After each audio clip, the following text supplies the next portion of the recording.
Hola, ¿qué tal? ¿Cómo estás? J'espère que vous allez bien.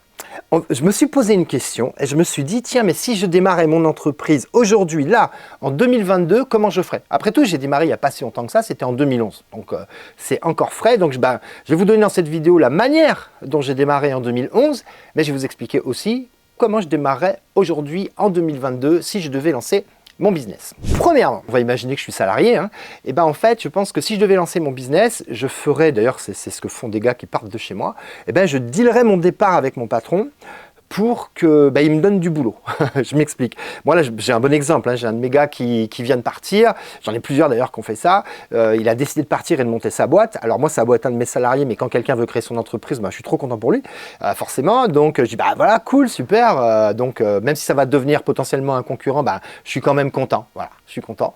Et là, en l'occurrence, avec ce collègue-là qui est en train de monter sa boîte, en fait, je vais lui filer du boulot tout simplement, parce que nous, aujourd'hui, on a de moins en moins de salariés parce que c'est compliqué de recruter. On a de plus en plus de clients parce qu'on est très bon.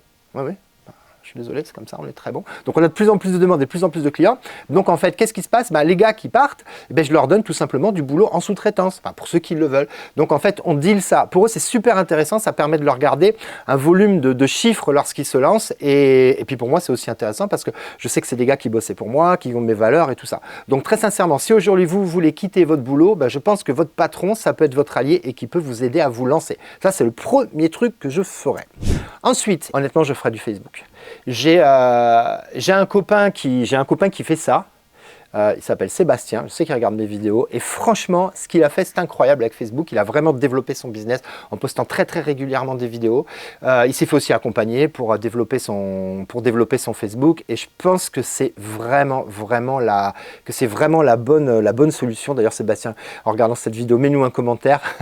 Mais franchement, c'est top. Il a lancé son truc tout seul. Aujourd'hui, il est à la toque de boulot et je connais plein de gens qui regardent ses vidéos et il explique tout simplement son taf. Et il le fait très bien, ça fonctionne très très bien en local, il s'est inscrit sur toutes les petites associations locales et tout, il a fait ça très très bien et ça marche bien quand on est tout seul, on n'a pas en plus besoin d'avoir des tonnes de travail. Bon, lui ça fait je sais pas maintenant plus 2 ou 3 ans qu'il s'est lancé comme ça, il a des tonnes de boulot d'ailleurs, mais bon petit truc à faire, il s'est mis au début uniquement sur Facebook, maintenant il est sur TikTok, il est sur tout, voilà, c'est bien.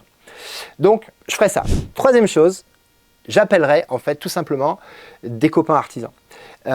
Pour leur demander tout simplement, je leur dirais, je suis à mon compte, si vous avez des gros chantiers, on peut bosser ensemble. Tout simplement, c'est que quand j'ai commencé, moi, en tant qu'artisan, j'ai pas embauché des gens tout de suite, hein. Je suis pas complètement timbré. Tout le monde croit que c'est parce que j'ai 40 salariés aujourd'hui, j'ai embauché de suite des gens. Pas du tout, non, j'ai pas du tout fait ça. Donc, on prenait des gros chantiers, on était plusieurs copains artisans et on s'associait. Et on s'associait pour les chantiers. Soit on faisait de la sous-traitance, soit de la co-traitance. Donc ça, c'est un très très bon moyen de démarrer. Vous avez forcément des potes qui font le même job que vous connaissez forcément des gens de votre métier, mettez-vous ensemble pour prendre des plus gros chantiers ou pour aller plus vite sur des chantiers. C'est un très très bon moyen également de se lancer quand on veut se lancer en tant qu'artisan. Et le dernier conseil que je peux vous donner aujourd'hui, il y en a d'autres d'ailleurs, hein. Je vous invite à les mettre en commentaire d'ailleurs si vous avez d'autres conseils quand on se lance, mais le dernier conseil que je vous donnerai, c'est celui que j'ai utilisé à l'époque, puisqu'en fait j'ai une personne qui était un apporteur d'affaires, personne qui travaille dans l'immobilier, donc qui a pu en fait m'apporter plein de business parce que dans l'immobilier, il y a toujours des travaux de toiture à faire sur différents patrimoines. Puis à l'époque, quand je me suis lancé, d'ailleurs, je faisais pas que de la toiture, parce que j'avais peur de manquer de travail, donc j'avais un petit peu élargi mon domaine de compétences.